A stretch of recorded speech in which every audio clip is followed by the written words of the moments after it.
But the senator, while indoctrinated, could not explain his toxicity.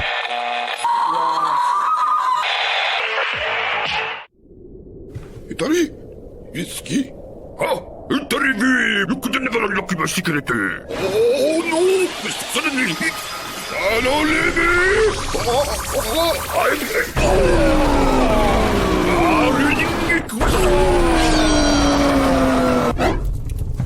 Let's begin. Indeed.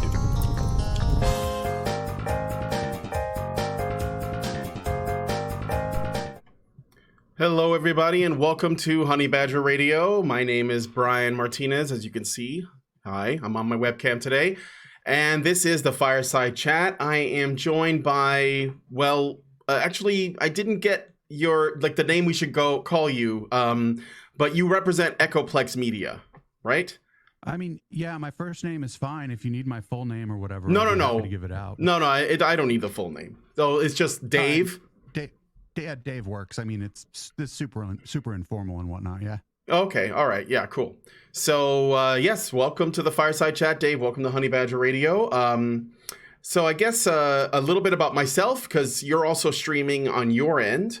My name is Brian Martinez. I am a producer at Honey Badger Radio, and Honey Badger Radio is a YouTube channel that talks a lot about issues surrounding gender. We typically talk about men's issues, but we also discuss women's issues. Honey Badger Radio is actually founded and operated mostly by women who are concerned with the overreach of feminism and also want to address men's issues. So that's sort of like where we're coming from. And I don't know if that's like enough of an intro or whatever, but that's a little bit about us. I mean, that works. My audience, if they were inclined, certainly would have gone and checked out your channel. I shared it in our Discord and whatnot. Okay. All right, cool. So I guess before we get into the discussion, we want to know a little bit more about what you guys do. So what is Echoplex Media? Well, it started out as a blog. We called it the Daily Echo, and then there's a pretty big apartment. So a couple of the people who work on the blog ended up moving in here, and then my buddy Randall got drunk and started referring to this place as the Echoplex one night. And I kind of looked it up, and I saw that, sure, there's a guitar pedal called the Echoplex and a dance club in LA named the Echoplex, but there was really no worry about us being confused for either of those things. And since we weren't really, too keen on trying to come up with a name, we called it that. Now we have several podcasts. We do the big show. We did it last night. It's the Plex. It's news and politics with a focus kind of on conspiracy and religious loons and whatnot. More Pat Robertson, less Donald Trump. You know what I'm saying? Yep. Okay. Yeah, I don't. It's not really something that I follow or know much about, the thing about cults and religious lunacy. But yeah, it sounds pretty interesting. So. That's cool. Yeah, and we do other shows. We have a show on Wednesday called The Intellectual Dollar Tree, where we kind of goof on the current state of public intellectuals like Sam Harris, Jordan Peterson, Stefan Molyneux, the usual suspects. Mm-hmm. A lot of those people, if I'm not mistaken, are kind of in your orbit, especially Mr. Peterson. Peterson's never called himself an MRA, but I guess how would you say he's in our orbit? Well, I could say this two ways. I could do the direct way or give a little more of a Petersonite answer. I think I'll go with direct. I kind of think he's like L. Ron Hubbard for the men's rights activist movement. Okay. And tell me how, again, explain more if you could. I never read Dianetics, and I don't have any interest in Scientology. Oh no, it's more of the way in which the people who follow him will defend his every word even when he's wrong. That's sort of the way. It's more about the cult of personality. I don't believe that L. Ron Hubbard was, for example, an anti-feminist, although L. Ron Hubbard was would often say that he had qualifications that he does not have, just like Jordan Peterson. I see. So it's not like a one-to-one comparison. I don't think Jordan Peterson believes in Xenu. All right. People are asking me to give you more volume. I don't know. I feel like you're turned up pretty good on my end, but I'll turn you up some more. So maybe I'm fighting with you a bit. Go ahead. I have a ton of control here. I can give you more volume, but like my my output shows that I'm at like -3 going out to Discord, so that should be fine. But Yeah, I think no. it'll be more volume from my. I think we're good. I think we're good. Okay. Okay. I mean, yeah, I have a lot of control here, so I'm able to just hit the makeup gain on a compressor or whatever and give you a little bit more. I just tend to run everything. I tend to try to run everything a little quieter. Yeah. And then boost it at the end versus running everything hot, because we have 5 mics in here. Although there's only one running, and if I ran all 5 mics really hot, we'd end up with a lot of like echoing and. No. Just to isolate and stuff. Yeah, we Yeah, try to don't keep worry. the gains nice and quiet. But if your audience notices anything wrong, but if your audience does notice anything wrong with my audio, I can't quite read your chat from where I'm sitting. So if there's something wrong with my audio, or if anything happens, do let me know, because it's not good for either of our audiences if we're having audio issues. Sure. You sound good on our side, but I mean, I have you running through limiting and stuff, so. You could be anywhere in a certain range and you'd come through pretty loud and clear. All right, cool. Well, I appreciate that. Yeah, no, it looks like we're good on audio. I have according to my levels, it's good. So, okay, but anyway, that's neither here nor there. So with regards to Jordan B. Peterson, and I mean, this isn't, to me, the only way in which Peterson could be considered sort of somewhat adjacent to what the men's movement is about is the fact that he has a lot of advice that often a lot of men have an interest in, and the MRM watches, like members of the MRM watch what he's saying and they kind of respond to it. But we've actually criticized him on several points. I even have in front of me a point at which, for example, Jordan Peterson has criticized or asked that Brett Kavanaugh, for example, step down because he thinks it would be best if he did. And we were not thrilled with that because we believe in due process. And I think Peterson was just kind of like, I think he was just trying to avoid some kind of conflict, or at least that's what his logic was. And we don't agree with that. We also don't think that he's talking about like actual legal rights and actual like things like bodily autonomy, things like circumcision, things like the family courts, things like, what the underlying undercurrents with things like suicide and this kind of like self-destructive behavior that men and boys often engage in. When I say often, I guess I mean amongst men and boys that become self-destructive. And so I don't think that, I mean, I think there's some, I guess you could say congruency, but I don't think that there's enough of a similarity to say that Jordan Peterson is something of an L. Ron Hubbard of the MRM. I think that's unfounded. I think there are people in the manosphere that probably like him, but that doesn't make him a part of the manosphere, if that makes sense. Well, we're just gonna have to agree to disagree there, because my reason that I think he's L. Ron Hubbard for fucking dudes who can't get to second base is because he's just a big fucking sexist. And he says things like that women shouldn't wear fucking makeup at work if they don't want to be sexually harassed and shit in the office. Okay. Like that shit sounds that sounds like some fucking manosphere actually guy stuff to me right there. Oh yeah, does it? Actually, yeah. we don't talk about that on again. When you say let me you know what? Let's look at this for a second. When you say manosphere, what do you mean by that? What does manosphere mean to you? Because I want to make sure we're speaking the same language when we talk about this stuff. Okay, first of all, before we get started, because if you're, I'm not going to play hide the ball here. I'm a leftist and I'm a feminist. I'm an anti-racist. Sure. I'm not going to play hide the ball and be like, oh, well, that's not what I believe, or you're not describing my belief set accurately, right? Because I don't know what you believe. I only know what you're saying you believe. And so like the consequences of people's actions is what I'm concerned with.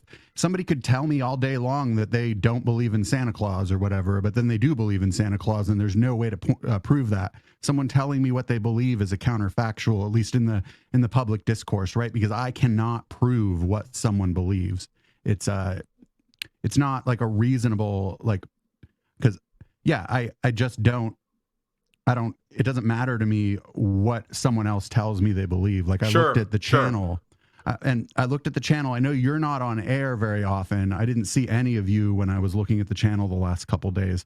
But I mean, I just see what's on the channel. Sure. I can't read your mind, right? I can't read the mind of the person presenting the video. Like, for all I know, it's satire and I've been had, right? Like, but I have to some greater extent, you have to treat, at least I treat people like they're telling me what they believe, or or whatever, that doesn't mean that like they aren't necessarily lying, but I'm not interested in like splitting all these millions of like tiny hairs about what specific things people tell me they believe on issues. I kind of care what people put out there if they're public figures.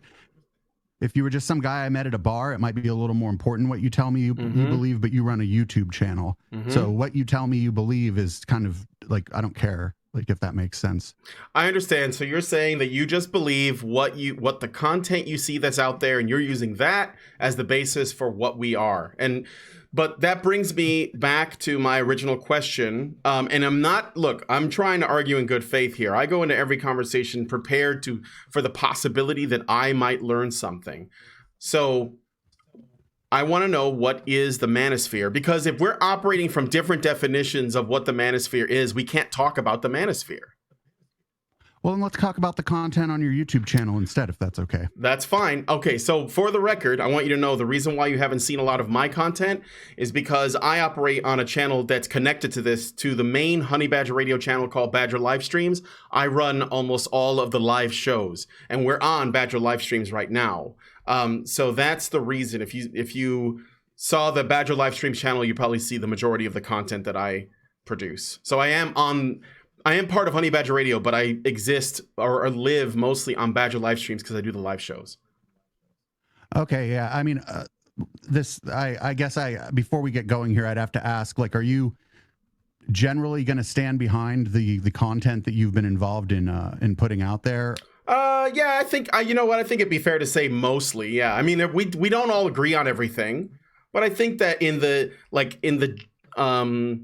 we're all kind of like on the same page with most stuff in regards to the direction that we're moving. So. Okay, well, if you don't mind, and I don't know if you could have been fussed to take a look at our content or not, but I took a look at yours before I talked to you, because I'm not going to go into something like this blind, not knowing what's going on. So one of the things I want to, that first video that pops up on your feed, there's like a glaring factual inaccuracy in there. Warm drinks don't cool you down except in like specific, very controlled situations where there's no humidity and there's a fan pointed at you. When athletes in the course of being, maybe on a treadmill or whatever, are given warm drinks or cool drinks, the cool drinks will lower their core temperature and increase their endurance, where the hot drinks will not lower their core temperature, might tend to raise their core temperature and will reduce their performance. So that's just the first thing I noticed. I kind of looked that up because I kind of know what like an urban legend looks like. Yeah. So what video are you responding to? It's the video when a new viewer comes to your page. It's at the very top. Oh, I see. It's the one about trying to desert. Yeah. Okay. Yeah. That's Alison. She put that together as an intro. Sure. Okay. So that's a takeaway. I guess you can actually not sell hot chocolate in the desert. Okay, so what else is there that you take an issue with? Well, no, the first thing I was exposed to contained factual inaccuracies, or at least a really dishonest representation of a group of studies about people basically sitting there in a room where all the humidity had been removed from them with a fan on them, where they were not allowed to, for example, wipe the sweat off of their brow. Normal people wipe the sweat off of their brow, and your clothes will absorb a lot of the water from your sweat. And if that happens, you're not losing any heat from the sweat. And the reason that the hot drinks could make people lose a little bit of temperature in a highly controlled environment was because they'd sweat a little bit more. So I just wanted to I don't know. I'm like kind of, I try not to be an obnoxious pedant or whatever, but I am kind of a stickler for the facts, and it's not, that just was like my first impression was that the premise of one of your videos was the premise of one of the videos on your channel was completely incorrect. Okay. Or incorrect as stated. The other thing is, I saw the first thing I don't know my channel, I know that it looks different when I log on to it than when someone who's not subscribed or someone who's seeing it for the first time is. So when it shows the recommended videos, it talks about your conference coming up. That's in Chicago. In fact, if you wanted to tell my audience a little bit about your conference before I ask my question, I'd probably pretty much like that. Okay, so we have a conference coming up in August. It's August 16th through 18th. The International Conference on Men's Issues 2019. This is the 5th annual one that we've done. We've had conferences in Australia. We've had them in the UK. So in the past, we've had them, and we get people from all over the world, from India to the UK to Australia to New Zealand and parts of America, Canada, Spain, whatever, Europe, you know. And we have all these different speakers that are on talking about men's issues. We've had people from all over this political spectrum that are either academics, or some of them are journalists, or some of them are just bloggers or whatever. Who are the leftists who are speaking at your conference this year? We don't, I'm not sure if we have, I'd have to look at the listings, but last year we had Professor Eric Anderson, who is a leftist that was a college professor that worked in, I think he was in Oxford, and he talked about masculinities, and he studied under Michael Mesner and Michael Kimmel. Okay, I'm not familiar with him, and I think it's kind of bad streaming etiquette for me to be like, hold on, let me. No, it's okay. You can go ahead and look him up, Dr. Eric Anderson. Go ahead. We've interviewed him, and we have the interview on our channel. And that's not the only one. I mean, some people that are in Honey Badger Radio are on the left as well. I mean, if somebody tells me they're of the left, like, for example, Dave Rubin says he's of the left, but then you go look at his YouTube channel and there's fucking Stefan Molyneux, a few interviews with Sam Harris. He's got Jordan Peterson on all the time. And when he does have someone on the left on there, it's someone of the center left where they're just going to bash social justice warriors together in high five. So when someone tells me they're of the left, I don't care. Do you think it doesn't matter? Like if they put content out, content out, then what their content is about tells me more than what they claim to their belief system to be. Sure. Do you think that people who are on the left should, if they don't have a certain number of guests that are on the left, then that means that they're no longer on the left? I think that's I mean, if you want to talk about Dave Rubin specifically, I mean, no, I could do that all day. No. I like dunking on dumb people, so I could talk about Dave Rubin for the entire stream. It's more about, like, again, I don't care what he tells me his belief system is. I care what his content is, and his content is all glad-handing with people on the right and people he claims are on the left, like Brett Weinstein. But that guy just complains about people criticizing him all the time. That's not a leftist position. I just this thing where people are like playing hide the ball, like it just bugs me. So it's not that interesting to me that someone claims to be of the left. Like, especially if they're a public figure with a YouTube channel or whatever, what are they putting out there? Who are they criticizing? How are they criticizing them? Who are they endorsing? Who are they platforming? Why are they platforming? Are they challenging the people that they bring on? If they do challenge the people they bring on and they challenge some and not others, who do they challenge? Who do they not challenge? That kind of stuff. Right. I hear you. Well, we've had leftists on our show multiple times, and we have some that even like appear on the show as regular guests. And for the most part, we try to keep men's issues apolitical. That leads me to my next question. Okay. It was about the video that was recently posted about your conference, kind of bragging about getting Count Dankula and Sargon of Akkad, and Sargon's giving a keynote. Sure. Yeah. Is there something wrong with that? Does that make us? I mean, let me just tell me what you think about that. So Count Dankula and Sargon of Akkad are going to be at the. Who is? Count Dankula and Sargon of Akkad are reactionaries. Okay. What does reactionary? What do you mean by that? What does that mean, and why is it bad? Reactionary is just as a political term that everybody should know what it means. Do you want a dictionary definition, or do you just want colloquial? Because I can give you which. Educate me. Educate you. I mean, yes. It's really simple. Let me try to. I'm trying not to look it up here. I'm trying to explain it like concisely here. It's just a response to social progress. It's like after the Civil Rights Act was passed, there was reactionary violence against black people. After the Civil War, there was after the Civil War and the passage of the 13th Amendment, there was reactionary violence against black people.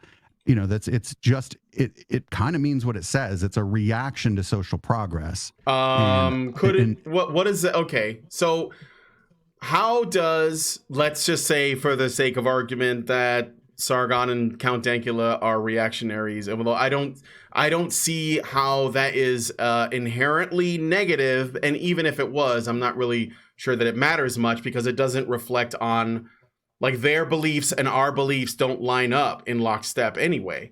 But how does it apply to them speaking at the International Conference on Men's Issues?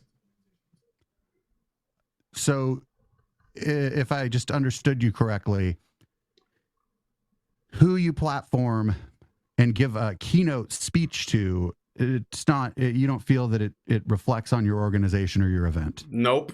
We gave a platform to Stefan Molyneux. Yeah, in I think it was 2014. I wasn't actually part of HBR at that time, which is unfortunate because I wouldn't mind having, meeting him to talk to him about this stuff. But yes, about we the had superiority of the white race. No, because he doesn't advocate that, and that has nothing to do with men's issues. I can show you a video right now where he advocates that. There's a video where he was in Poland. It's a very famous video of him where he's standing in the snow and he tells you that he's an empiricist, and then he went to Poland in some countryside place where it was all white people and something about there being no crime. And I'm not a white nationalist, but I believe in empiricism. Well, I mean, that's white nationalism is not white supremacy, but it's not related to what we're talking about anyway. Okay. White nationalism is not white supremacy. Here, I'll explain, and then we're gonna move on because again, this isn't a men's issues. No. Oh dear. That's this is. You're just gonna. Is that what you're gonna do now? Is you're just gonna wow all the way through this conversation? Let me explain. If you have a problem with incredulity, you can hang up the call. No, I'm not gonna. Credulous to you. I'm not gonna hang up. But let's put it this way. I went to a conference last November. It was called MythCon. It was basically an atheist conference, but they had a bunch of people talking about social issues there. One of the guests there was a young woman. She was sort of a prominent figure within Black Lives Matter. She was there debating about race with a YouTuber named Some Black Guy. During the Q&A session, I approached the podium to ask her a question. I wanted to know what it is that her ultimate goals were and those of her organization, Black Lives Matter. She told me that she wanted Pan-African socialism and she wanted segregation, and she was a Black nationalist. Now, does that mean that this member of Black Lives Matter feels that her Black nationalist ideology means that Black people are superior to white people? Or does she simply want a place for her people to be? And again, this isn't an ought. This is me describing a phenomenon, an opinion. That was her opinion, and Stefan was making whatever case he was making for, white nationalism. But white nationalism and white supremacy are not the same. And I'm not they are not the same. And you can laugh and shake your head or whatever, I am laughing but at you. They're not the same. So you just need to get, because I am laughing at you. Louis Farrakhan. Is this satire? No, Louis Farrakhan is a Black nationalist. Is he a Black supremacist? I would guess yes. No, he's not. He believes that for whatever reason he believes in segregation, but and I don't agree with those things. I just want to put that out there. I don't. I'm Puerto Rican, right? But I want to be clear on what means what. So we need to know. What does this word mean? So I'm sorry, but white nationalism and white supremacy don't mean the same thing. And again, not related to what we're talking about, not related to the ICMI. I don't care what Stefan believes about race, because if he comes to the International Conference on Men's Issues, I want to talk about men and women and men's issues and women's issues and how we can come together. I don't care about the other stuff. All right, that's cool. I don't agree with anything you said, and I think some of it's almost satire, but okay, that's fine. When I first saw the men's rights movement in about 2010, the first thing I thought was that it was satire. Somebody showed me A Voice for Men, and I was like, this can't be real. Yeah. Well, it turns it out is. That so. it is. Yeah. Yeah. This is so basically what we're doing. What we're going to do here now is, you're going to. All right. You're gonna go ahead, put me on the hot seat. I'll try to. Really. I mean, I don't. If you're gonna sit here and try to split hairs between different kinds of fucking racism, I mean that's interesting and all. I'm not surprised based on the content on your YouTube channel that you're gonna do here. Okay. But I so check this out. Sure. That same video spent much of the time complaining about how men's rights activists have been victimized and made fun of and, kind of mistreated by society in general or whatever. But then at the end of the video, the video ends like maybe 5 minutes before the end. Your commentator was complaining about how everyone wants to be offended and wants to be a victim after spending the most of the beginning of that video talking about how people who talk about men's issues have been mocked, made fun of, and victimized. And I just kind of like, well, it doesn't follow for me. Of course it does, because sometimes there are people who are actually victimized, and then there are people who pretend to be victimized because there is currency in victimization. So it's different when you do it. Is that what you're saying? No, I'm not saying that. I'm saying it's different when it's real versus when it's not. And also, Honey Badger Radio doesn't actually like play the victim. So I need you to explain what you're referring to when you say that we are doing that. Can you give me some examples? Because I can think of like one example. For example, Aaron Pitsy. They made death threats to her. I think they did something to her dog. The feminists drove her out of the country because she wanted to look at the issue of domestic violence without a gendered lens. And I would say that she was genuinely victimized, right? Yeah, well, your commentator didn't bring her up in the video that I'm talking about. No, but I'm using the example. So I want to hear what are you referring to in the video? And that's sort of like specific. She specifically said that people mock and abuse men's rights activists online. And then at the end of the video, she talked about how everyone else essentially, and I'm not quoting here because I didn't pull quotes from the video, but towards the end of the video, she talked about how there's a victim culture out there. And I just found it interesting.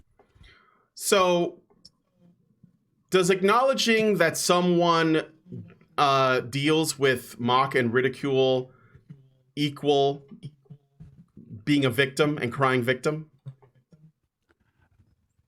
Like if I deal with bullying online and I basically just say factually, yes, I deal with bullying online, am I playing a victim or am I just acknowledging something that happens?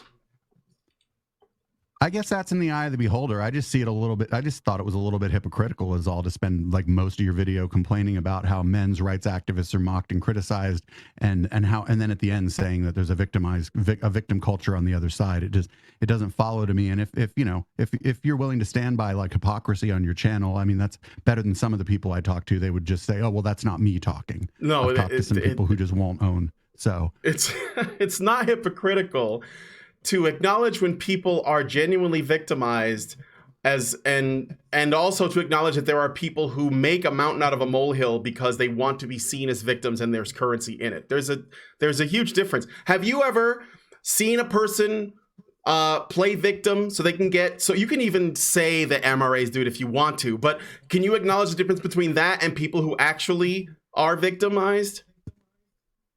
Well, of course. Anybody, I mean, I could claim that you doxed me, right? And if that wasn't true, I would be doing that to claim the victim. But I mean, unless you have some examples of, feminists who you can prove, again, we're at intent, right? You're basically, if I'm not mistaken here, you're essentially saying that some people who talk about the things that have happened to them, their life experience or whatever, are doing so disingenuously to score points or whatever. And what I'm wondering is how we determine that without reading someone's mind. Well, or but a lot of times you just look at the evidence or lack thereof. And again, if somebody makes the claim that, they deal with shit online, nobody has to take anything like at face value. So we just look at the evidence. The problem is that we live in a time where looking at evidence is considered to be bigotry. To want to look at evidence, to want to actually see if the claims are true is something that is frowned on, and people just want to have that mob rule. So I think there is a difference. Just for some context, the first claim in the video that first pops up to introduce your YouTube channel is false. And it would have taken 5 minutes of looking it up to determine that claim was not true. What claim? You're talking about are we talking about hot chocolate in the desert again? Yeah, I mean, unless we only apply critical thinking when it's convenient, and then that's, I guess, different. But how about we Okay, so I think that because I didn't make that video, we should table that discussion for when the person who makes the video can come on and talk to you, and then she can That's awfully explain that. convenient. Okay, we can move on. Well, I mean, it's either that or I bring her on to answer, because I'm not the one who made that video. I mean, that was the so. Okay, that's, I mean, whatever you want to do. If somebody said something on my YouTube channel and I believed it was true, or I don't know, I would be able to. For example, I have we call her the media wench around here, right? If she said something on our stream, I would be able to cop to that it was incorrect, and that I wouldn't. Well, but I don't know. Like, the thing is that she's pretty sure that it is, and I think that means that she's wrong, and that's fine. Maybe, but then you could be wrong too. But the point is, I don't care about hot chocolate in the desert. That's not a men's. So what we're saying is critical. Hold on. When is it important to apply critical thinking? Is it not important to apply critical thinking when writing the script for our videos? What? When is it important to apply critical thinking then? Because I thought, you'd mentioned critical thinking. And I mean, yes, it is true that if you, in a controlled environment with no humidity and a fan pointed at you and you're not exerting yourself, if you drink, and it's like 100 degrees and you drink some coffee, you're going to sweat, and the surface temperature of your skin's going to drop. But that's not like when it's 100 degrees out, you're never in a zero humidity room with a fan pointed at you, just sitting there not doing anything. Like it's not germane to your point, but it's just interesting that you bring up critical thinking and checking for the facts when the first claim anybody sees on your channel is either charitably, I would say, misleading. Okay, well, I mean, again, you're latched onto this point that was made that was meant to be a metaphor for the purpose of the channel. No, like, can other people have used metaphor. I don't think that was invented by the Bible, but no, but I mean, but this is what I'm saying. When I've argued with creationists, when they make a claim I'm not a based creationist on the Bible, and then we determine, then the claim's not true, then they tell me it's a metaphor. It's sort of the same line of argumentation that you're using. No. Because a metaphor could be a factual statement, but it's used to make another point. So she's trying to make another point. But we shouldn't look. If the only thing you have is this chocolate in the desert thing, then I'll just bring. That's not all I have. Okay, it was just. I mean, this sauce is pretty weak, my friend. I expected more. Okay, sure. So why don't we talk about men's issues and the manosphere? I mean, or if you like, I could bring Alison in here and she could explain the chocolate thing, and then she could leave, and then we can carry on.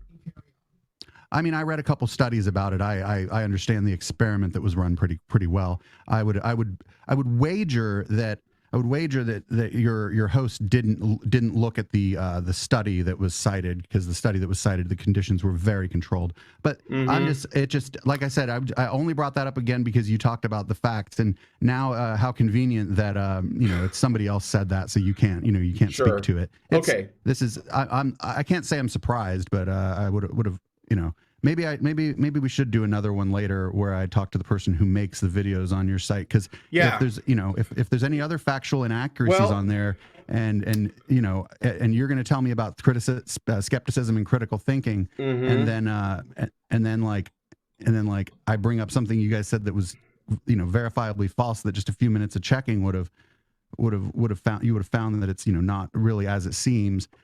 And then you just kind of shirk it off on the person who made the video. I'm not even sure what the point is here, talking about the facts. Okay, so let's do that. Why don't you just save your 360 no scope kill shot argument about hot chocolate in the desert for when Alison comes on. I'm sorry, are you an adult? And then you and I can talk about your issue with the men's movement itself. Okay, I can tell you. I can tell you exactly what my issue is. I've been talking about the men's rights movement since about 2010, and nobody would listen to me. I told people that things were going to get pretty bad and that this was going to cause a lot of problems. And I can draw a straight line from 2010, A Voice for Men, through Gamergate, through the alt-right, and to people like Stefan Molyneux and Jordan Peterson. It's just a reactionary movement. The men's movement is reactionary. That's my elevator pitch. And then therefore it's bad because it's reacting to something. That's not what reactionary means, but if you want to say everybody reacts to things, I'm reacting to the things you're saying right now. So it's bad. It's bad because it's reacting to good things, and it wants to go back to bad things.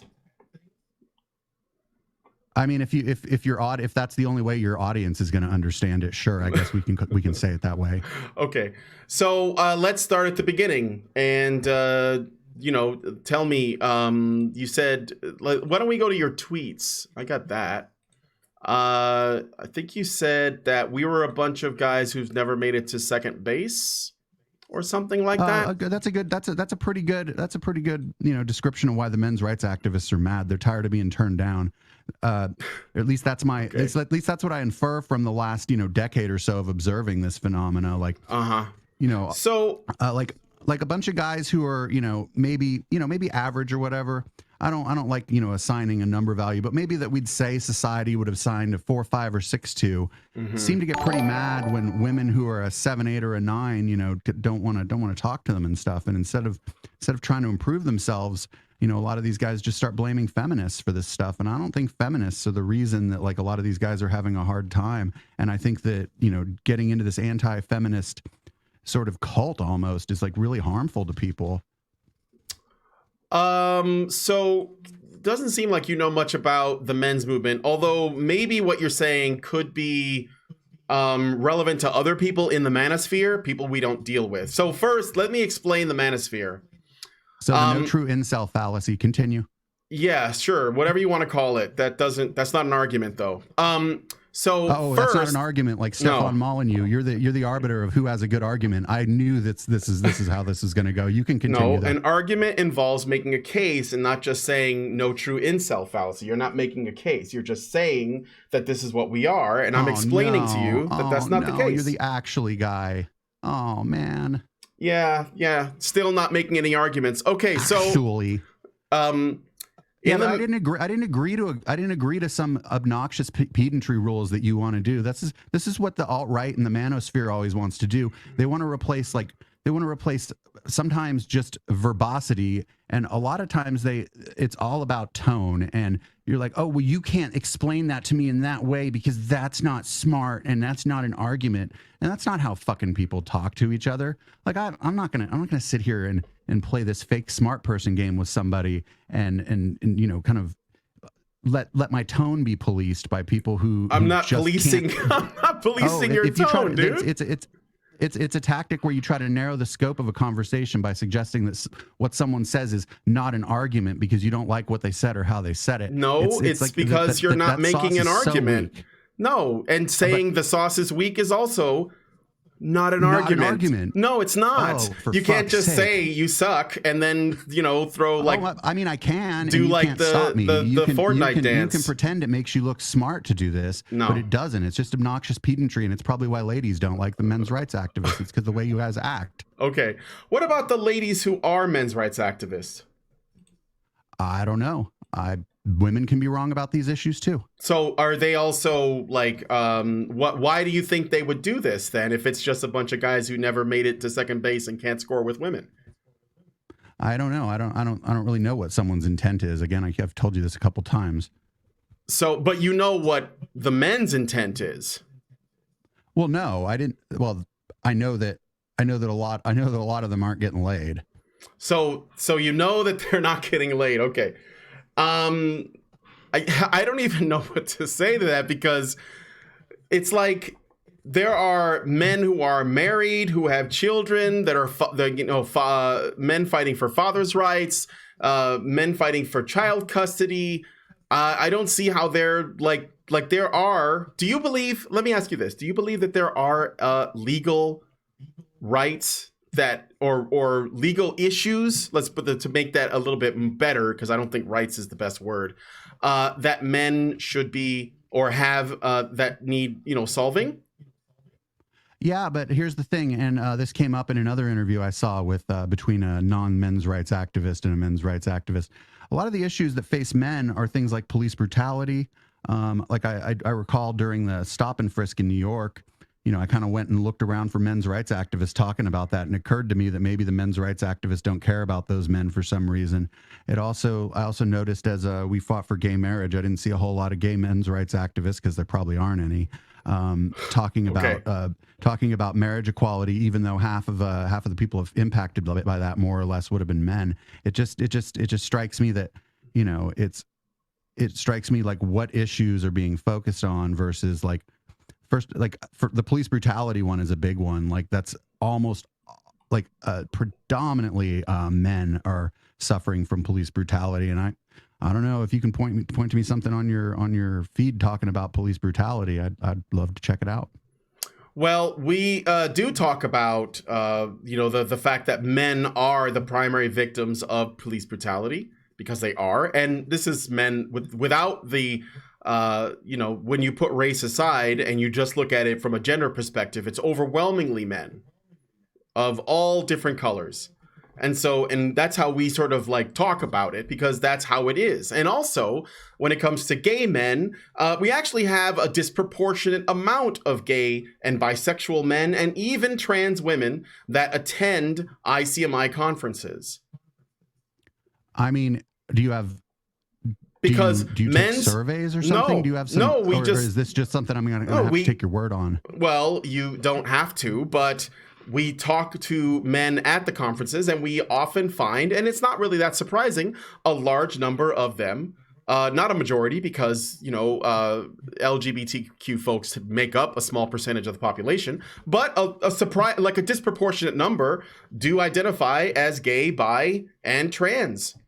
So and you know what? It's not a big deal. We don't care, because men's issues like suicide, addiction, the education system, again, still go on the parental rights stuff, depression, mental health issues, etc. They don't know sexuality. They don't know race. They don't know nationality, ethnicity, or color. They are something that all men deal with, and we don't apply a progressive stack to that. We just see men suffering, and we talk to men as a collective. In the last ICMI, we had a Puerto Rican guy who told us a story about the time that his wife, who he fell in love with and married, tried to have him assassinated so that she can, she got citizenship and she was going to take his life and take all of his things. We had, men of all different ages talking about their experiences with domestic violence, their experiences working in, university, and how people ruin their careers because for whatever reason. And so this is a problem that we talk about, but we don't talk about it in terms of prioritizing certain men over other men. There's just men. Okay, I mean, if you say so. Some of the things you said were anecdotes. I'd be interested to look up the arrest record of the woman who tried to have her husband killed so that she could stay in the country. That's what that's called is murder for hire, and I'm not sure that disproportionately impacts men. In fact, no, if I had to wager in romantic in the romantic sphere, I would wager that murder for hire, most of the defendants would be men, not women. I don't have the data, but if I had to make a bet right now, I would bet that it's mostly men, because most violence is committed by men. Yeah, that would be, or at least most arrests for violence are men. That would be incorrect, because most of the time violence by proxy, which is what we're talking about, is something initiated by women. Yes, men are the ones that often act it out, but they do so on the behest of women. They use hit men and they use people that they pay off. But women also, when you look at domestic violence, for example, it actually ends up being quite sort of balanced out. There are women, in most domestic violence sort of situations where you have like a couple that gets, regular calls, or they deal with a domestic violence situation, it's people who are both violent and they just happen to be attracted to each other.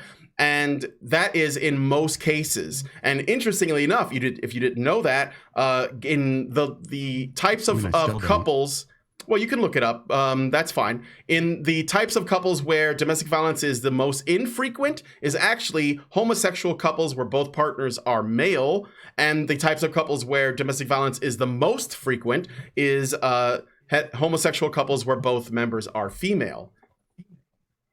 And also in domestic violence couples, women initiate violence. In the cases where women are violent, they initiate it 70% of the time. Wait a minute. In the cases where women are the violent ones, they initiate it 70% of time? No. In cases where both partners are violent, women initiate violence more frequently.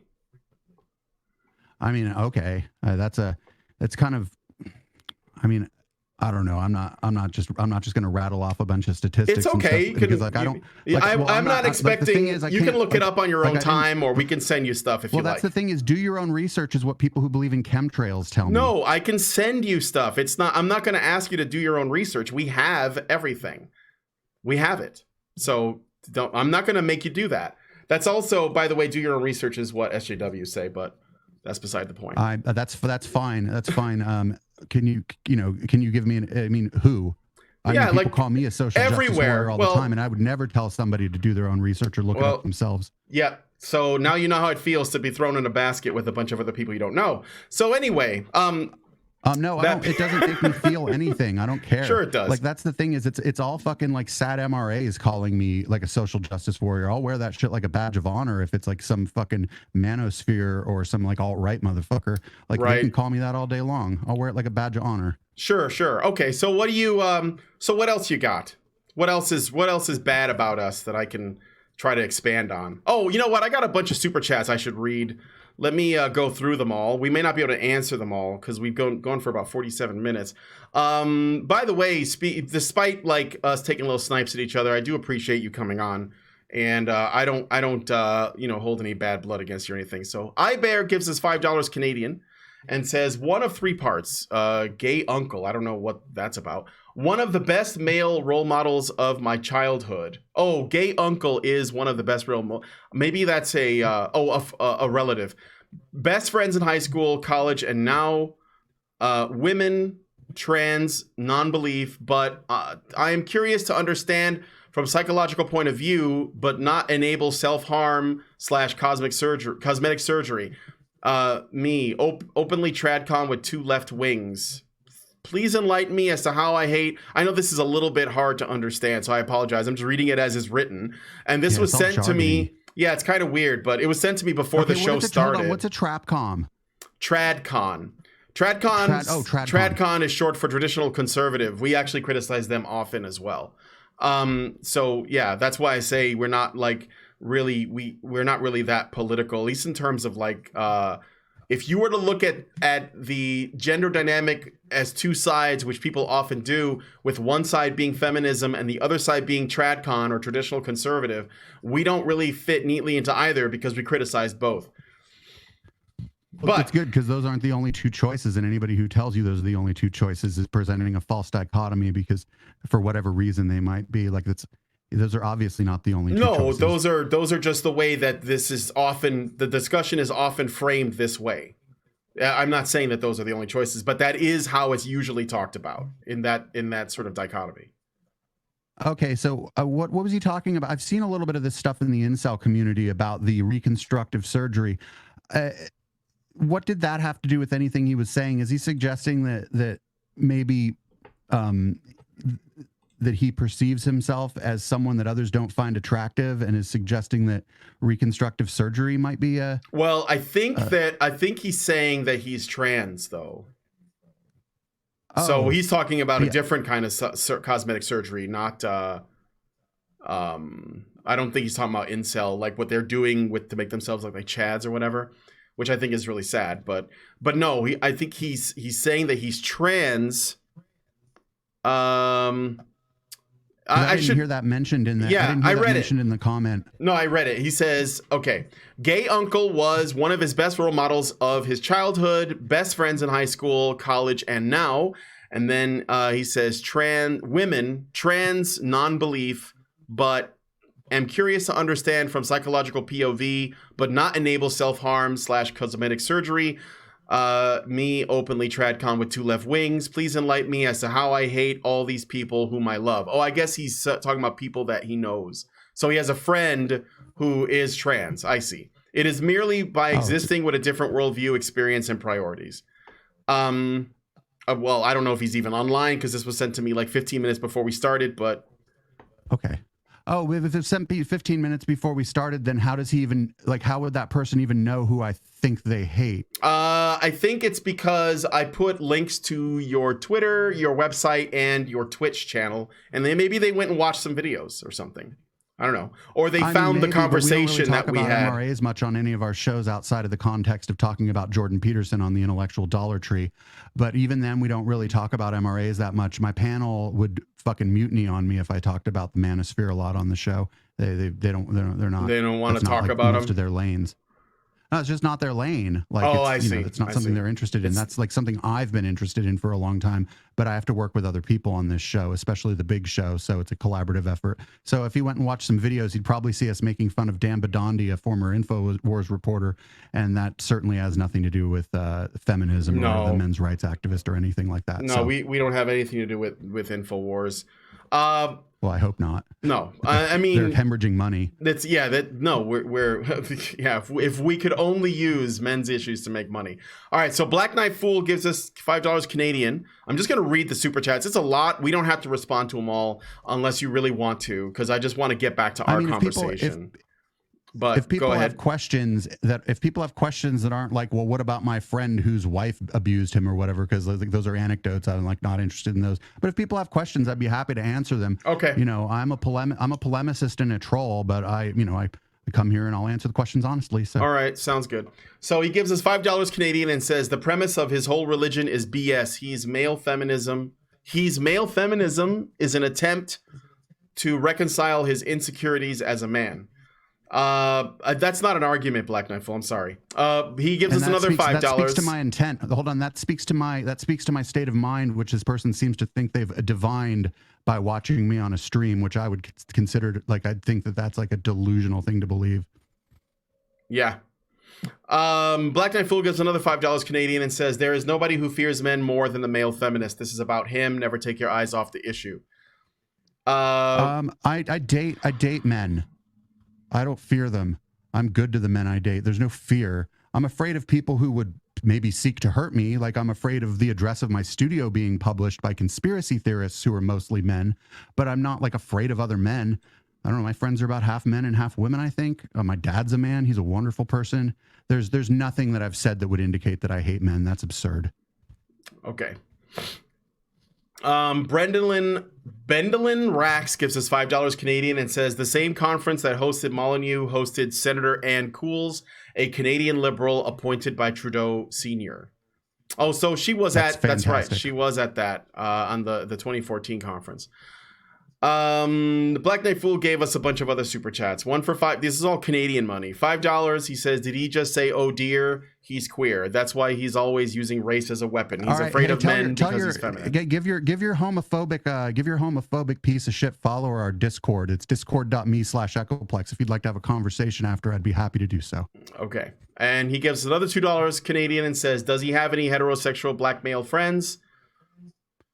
Yes, I live in California. I live in a very diverse area. Of course I know heterosexual black people.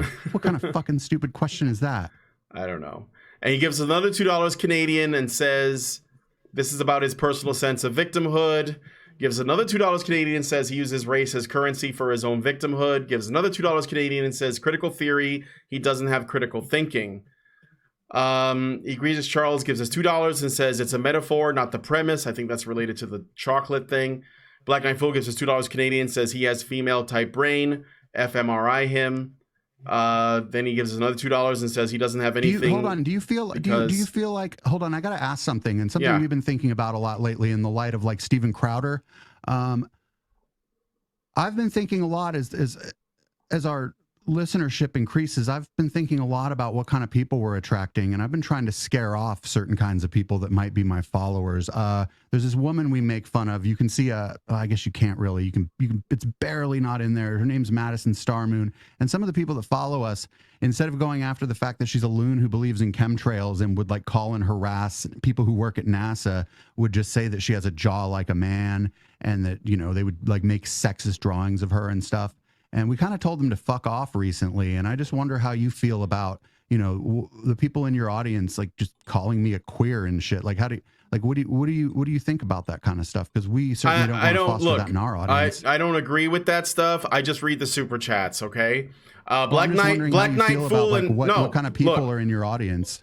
Yeah, sure, we do, but I mean, I believe in absolute freedom of speech regardless, so I'm going to let them talk. But Black Knight Fool and I argue all the time on the chat, so whenever he posts something, I cringe, but I still read it because he's in there, and I'm not going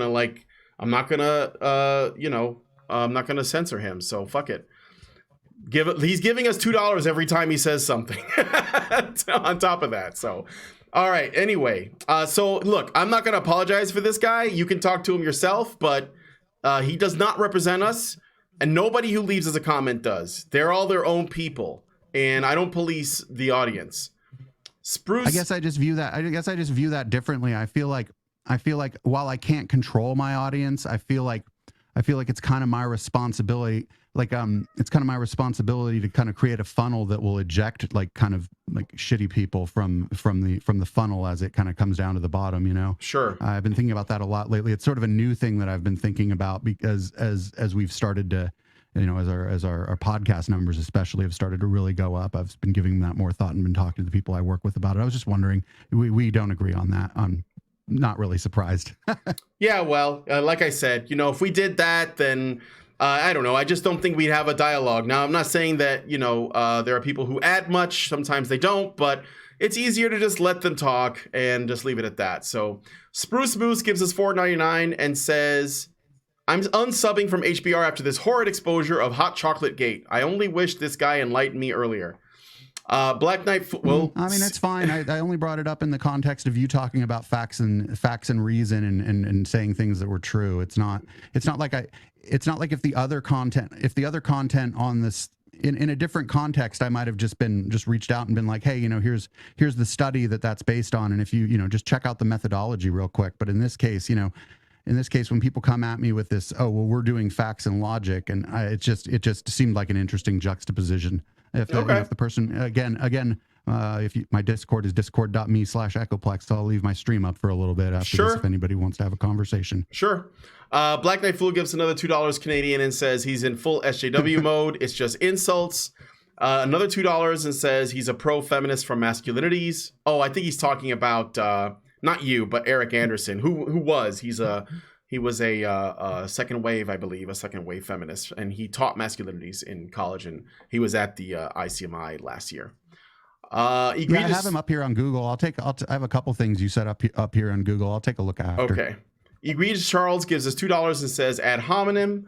Again, I don't know what the. In fact, I will comment on people's character, and I have no problem with it. That's all I have to say about the ad hominem. Black Knight Fool gives us $2 Canadian, says she doesn't have heterosexual women around him. I don't know what that is in relevance to. And then he says this guy should go listen to my show. Half of our contributors are homosexual women, and they work on back of house. They help us build the docket for our show. One of them doesn't appear on stream because she's got a job where it might not be the best idea, but there's heterosexual women around me, not just in the context of my show, but in my social life. But the only way to prove that would really be like my show specifically. And there's heterosexual women who contribute, but that, the people are free to make things up. I can't prevent them from doing so. Right. Well, I mean, I don't really care who you have around you. So personally, Black Knight Fool gives us $2 and says he's mentally defeated. He's not that stable. He gives another $2 and says, "Look how emotional he's getting, though." I don't find any of this productive, but I'm just reading it. I don't think it's very productive. Telling me that I'm triggered, telling me that I'm triggered because I disagree with someone and not saying please and thank you was an interesting way to get under people's skin in 2011, I guess. Okay, so let me just get through the rest of this. Brendan Rax gives us $5 Canadian and says, quote, "But on a hot day in the desert, a cup of hot tea might actually be the trick to help cool you down," end quote. Literal quote from the Smithsonian study. He's talking about a Smithsonian study. Did the Smithsonian do the science, or are they just doing a write-up on the study with a clickbaity headline? Because I saw all those headlines too. That's the problem with this stuff, right? Is even the Smithsonian especially like publications like Smithsonian that to some degree or another rely on ad revenue. They're like the science reporting, even in things like Smithsonian or you've seen the Science Channel before, right? Like that's the science on there is, it's like, does Bigfoot exist? And it's like, well, that's not really science, it's just to get people to view. So like, I know it's like I know it's a little bit rough, and I don't always do it myself either, but in cases where I'm trying to determine for sure if something's true or partially true or whatever, I do try to find the original source, and sometimes the methodology of a study tells you a lot about like what happened. Sure. Okay, I didn't look at it. Like I said, I don't give a fuck about hot chocolate in the desert. I just don't care. Zering, Well, your audience seems to still care, so I'd be happy to talk again. I'd be happy to talk with any of them about the study. I'd be happy to, sure. If they've read the underlying study and think I'm wrong, I'd be happy to have I'd be happy to be corrected. If I'm wrong, I'm wrong. All right. Zarius gives us $5 and says, "Is Echoplex racist when he alleges you're acting smart, Brian?" I don't care about that stuff. Lugo Wanchu gives us $5 and says, "People Wait only." a minute, hold on. Go ahead. Hold on. Check this out. A lot of guys in the manosphere will say, "Oh, well, you always call everything racist," and then look what we have here. Well, he's trying to suggest that you're being racist because you're alleging that I'm acting smart, which means I'm not actually smart, right? Well, and so because I'm not white. No, I know, but what I'm saying is that this is a little bit of a gotcha. This is why I didn't really want to talk about this. Well, I think that's what he's going for. The idea that progressives would say that if you said that a non-white person, like a brown person like myself, if you said that I wasn't smart, then that would be a racist statement, right? Because you're white and I'm not. Do you know who Jesse Lee Peterson is? Sure. Could we both agree that guy is not a genius? Well, I mean, he's himself said that he's black and he's slow, so I'm not gonna argue with what a man admits. That's what he says. But I know what you're getting at. That's why I didn't want to go down this road. It's like it's silly. I don't, Luca Wanchu gives us $5. Go ahead. Did you want to say something else? No. Oh no, I just wanted to say that I don't know, for the people a lot of the, and again, I don't even know what you tweet about. I'm unaware of your Twitter, and I haven't watched your content. I just watched the main content on the video. But it's interesting that I run into a lot of people from what I will call the broader manosphere. And if we have to get into the weeds on the specificity of that, I hope you would indulge me in doing the same thing with different kinds of leftist ideology. Sure. But I don't care about the kind of people I run into in any specific group. I just look at the ideas. No, I don't, because if you're looking at people, you can find people who are the worst examples of the ideology that you oppose. Like if I wanted to criticize feminism in a way that I think would give me the win, I could look at the worst examples of feminists. I could look at Andrea Dworkin. I could look at Big Red. I could look at some of the, but instead I want to look at what is at the center of the ideology. What is it that is believed about, this ideology in general that I can examine, and should it be criticized, right? I think that's the way that I prefer to look at things. I think if I look at individuals, and it becomes really tempting to cherry pick people that either you're in favor of or against. Okay, I tend to agree, except that in one of the videos, when it brought up what feminism was, it was an old, antiquated, singular person's opinion on what feminism is, saying that it was essentially, does society benefit women? And there's no working definition of feminism in academia that is that. So as far as cherry picking goes, you're talking about the Charles Fourier definition, I think. Yeah, so we can if we're talking about cherry picking, I mean, the difference here is I looked at your content before we came on here, so I didn't look at a lot of it either, but the cherry picking thing, I feel like at least in the content that has your name on it, there was certainly a cherry picking of the definition of feminism that is not the working definition of feminism. We can examine that. I can come back to that because that actually interests me, the Charles Fourier definition. We'll come back to that. But okay, I got to finish these super chats. I just want to get through them. Yeah, go ahead. Luga Wanchu says... Yeah, and like I said, as long as it's not people calling me a queer and shit, I'm happy to answer anybody's question. They may not like the answer, but I'm happy to answer the questions. All right. Luga Wanchu gives us $5 and says, people only care about men's rights when women care about them. As a female, I care about men's rights. So I guess I'm a femcel. I don't know. I mean, I don't know enough about what does this person put out there. And if this person's an individual and not a public figure, I think it's two completely different things. We're pretty careful, as far as who we go after. We don't, we're happy to go after you because your shit says radio on it. You know what I'm saying? You're kind of in our lane in that way. We're not, you know, if this individual is saying these things, like it's not useful for, Sure. that's just not that useful to us. And I don't know anything about this person. I hope this person isn't, you know, having a hard time getting laid or whatever. I mean, getting laid is fun. No, she's not. She's being funny. I doubt it anyway. I don't know. I don't want to put any words in her mouth or anything in her mouth. Yeah, fair enough. So, okay, Christofferson gives us $5 and says, I'm a bi man. My best friend is a trans MRA. We exist. Yeah, I know. I already said that. It's, you know, I appreciate it, guys, chiming in, but it's not that helpful. I mean, thank you for the donations and all that. But I'm going to generalize again because I have nothing. I mean, this is, you know, you're part of this movement. For a group of people that always talks about how they hate identity politics, I've heard an awful lot of it in this conversation. I think that they're trying to speak your language so that you can see where they're coming from. Or they're hypocrites. I don't think so. I think that they'd rather not. Look, you don't have to send me a super chat, guys, but I assume that all the men that are in here would rather not be talking about what type of man they are, and all the women that are in here would rather not be having to bring up the fact that they're women when the only thing we want to do is just talk about men's issues. Well, I mean, if I think someone's wrong, those things don't matter. I don't think you'll find instances of me saying someone's more or less wrong about something they say based on their identity. Yeah, but it does, because one of the big criticisms of the left right now is that it's all identity politics. I personally try to be really careful about that stuff and try to criticize what people say, what prominent people say, and what prominent people do. Sure, except that and I think this is the point. When they come out and they say, well, I'm actually a woman, I'm gay, I'm trans, I know it, you know, and all these other things, it's supposed to essentially like fly in the face of the assertion that you guys made when we were tweeting, and you said that you know, the manosphere has a problem with, they blame women, people of color, and LGBTQ people for their problems, for the fact that they can't get laid, right?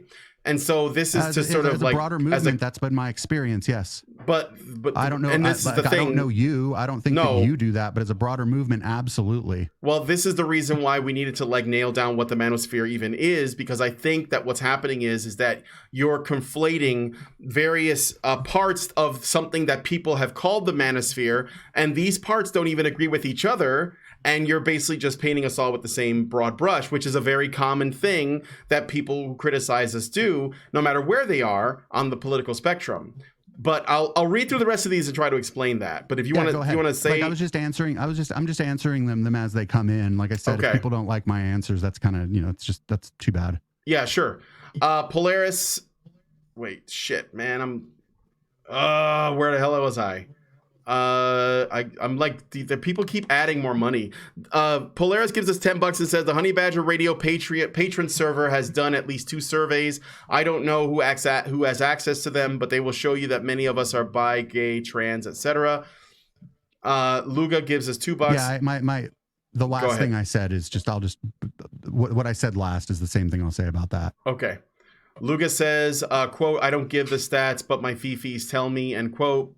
Black Knight Fools gives us $2. I'm sorry, have I been given statistics for all the claims that the person on the other side of this discussion has made?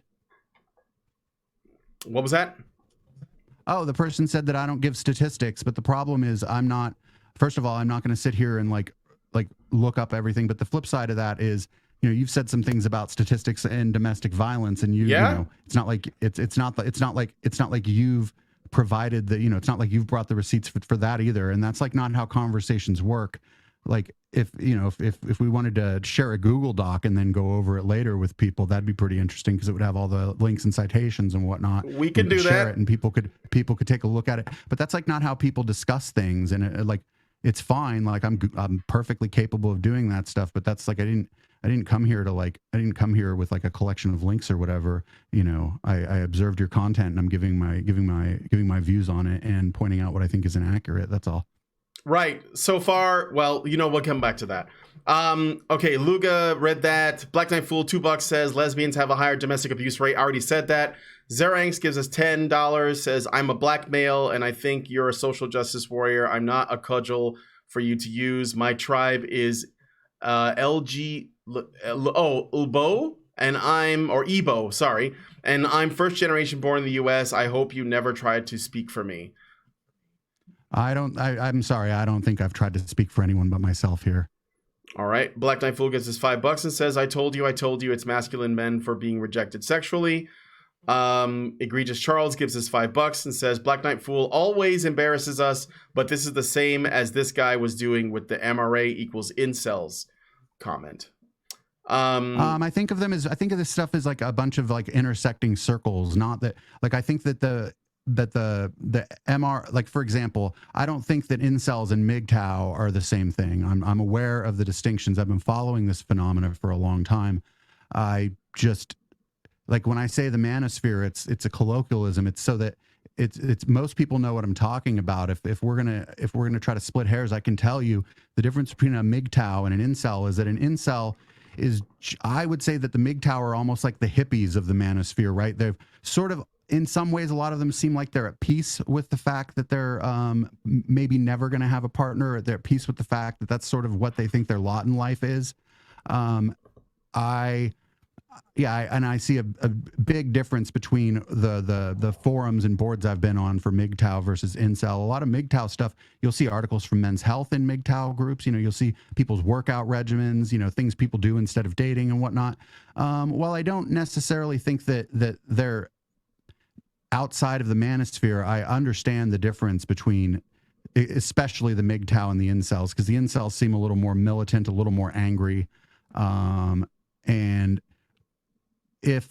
I just think that if the people in your chat don't think that I know these distinctions, they're just, you know, I don't know what to tell them. I understand, like, certainly, like I said, as the example, the difference between the incels and the MGTOWs, I certainly understand the difference there. Okay.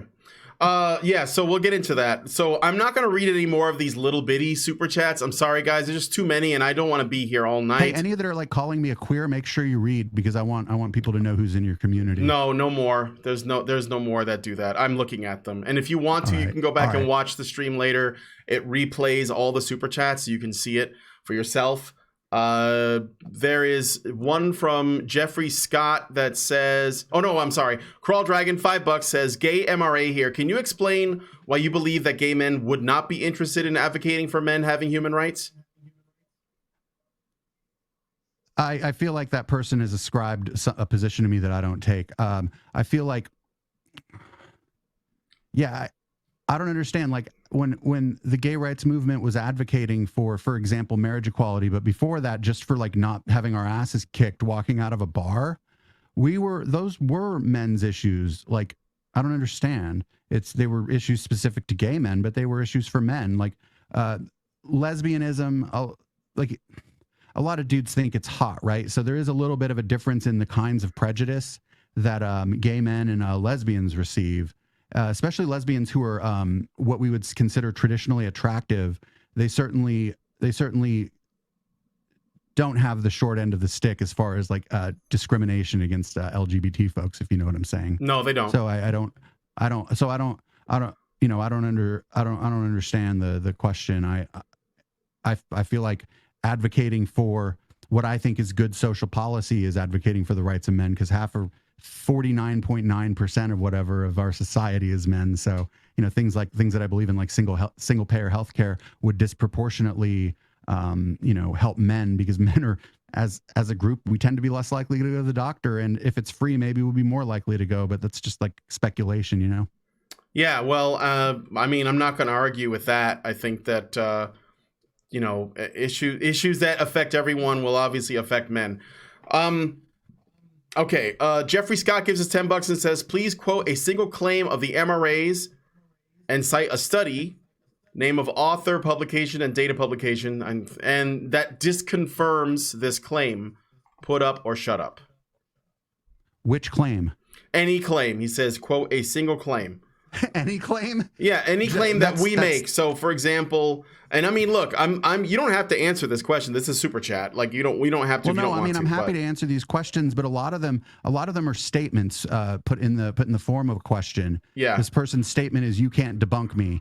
I feel like. That's what that's how that reads. If again, any of these people, my stream will stay up for a little while. I'll probably, use the bathroom, grab a snack or whatever, let some music roll. And any of these people who'd like to have a conversation are welcome to join my Discord and jump in voice with me after, because that question seems like an accusation and not a question. You know what I'm saying? They're like, oh, you can't debunk me.